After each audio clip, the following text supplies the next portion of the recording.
Video వస్తుంది.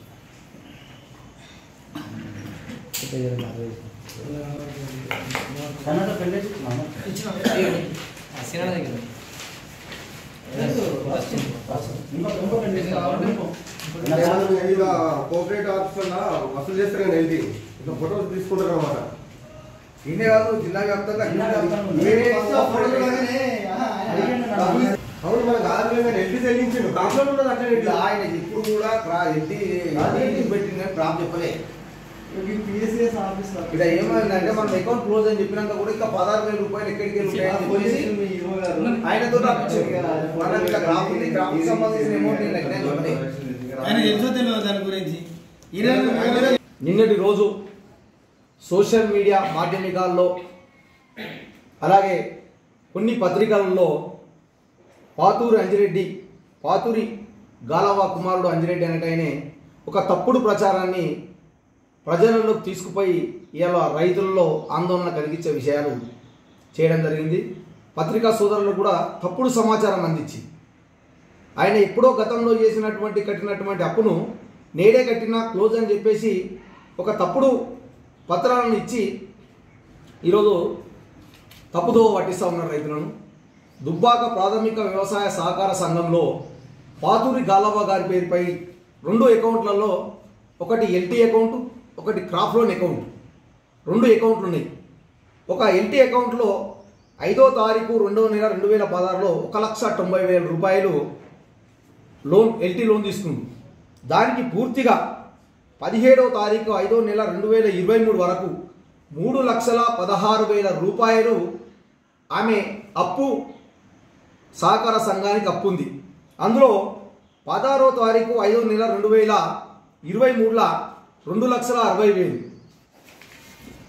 ఇంకొకటి 17వ తారీఖు 5వ నెల 2023లో 56,020, మొత్తం కలుపుకొని 3,16,000 రూపాయలు సొసైటీకి ఎల్టీ అప్పు చెల్లించింది.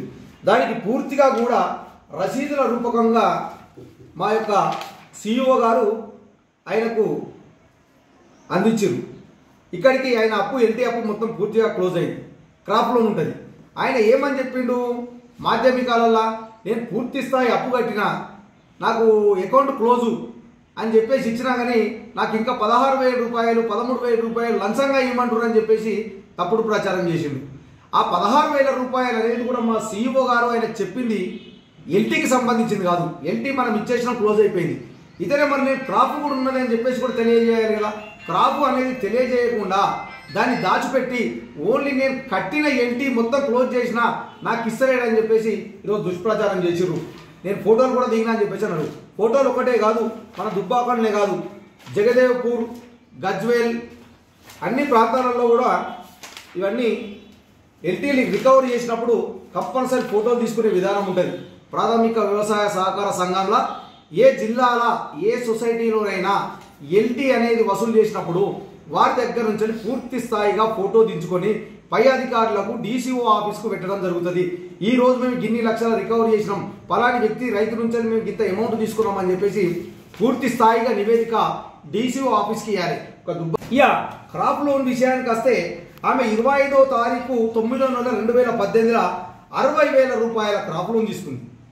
60,000కు మన 2023 డిసెంబర్ లోపు పాత గవర్నమెంట్ బీఆర్ఎస్ గవర్నమెంట్ పోయిన తర్వాత కాంగ్రెస్ గవర్నమెంట్ రేవంత్ రెడ్డి గవర్నమెంట్ వచ్చినాక రైతులకు ఒకే కాలంలో 2 లక్షల రుణమాఫీ చేస్తామన్నప్పుడు కొత్త నివేదిక పంపించినాం. అప్పటికి 73,512 అంటే 60,000కు 13,525 రూపాయలు మిత్తికంగా పూర్తిగా 73,512 రూపాయలు మేము సంబంధిత అధికారులతో రుణమాఫీకి పంపించినాం. మాకు రుణమాఫీ 62,987 రూపాయలు మాత్రమే పాతూరి గాలవ పేరు మీద ఆన్లైన్లో రావడం జరిగింది. ఎంత? 62,977. పోను మిగిలిన 10,525 రూపాయలు వడ్డీ అలాగే ఉండగా 3వ తారీఖు 12వ నెల 2023 కాంగ్రెస్ గవర్నమెంట్ వచ్చిన నుండి నిన్నటి వరకు 2025 నిన్నటి 31వ తారీఖు వరకు 5,680 రూపాయలు మితి మొత్తం కలిపి 16,205 రూపాయలు. ఉన్నదని చెప్పేసి మా CEO గారు ఆయనకు తెలియజేయడం జరిగింది. అయ్యా మీరు ఎల్టీ లోన్ పూర్తిగా కట్టేసిరు, మేము దాన్ని మీ అకౌంట్ క్లోజ్ చేసాం. దానికో అకౌంట్ నెంబర్ ఉంటుంది, దీనికో అకౌంట్ నెంబర్ ఉంటుంది. ఇందులో మీరు 60,000 తీసుకుర్రు, ప్రభుత్వం నీకు 62,525 రూపాయలు మాఫీ ఇచ్చింది. మిత్తిలు మాఫీ కాలేవు.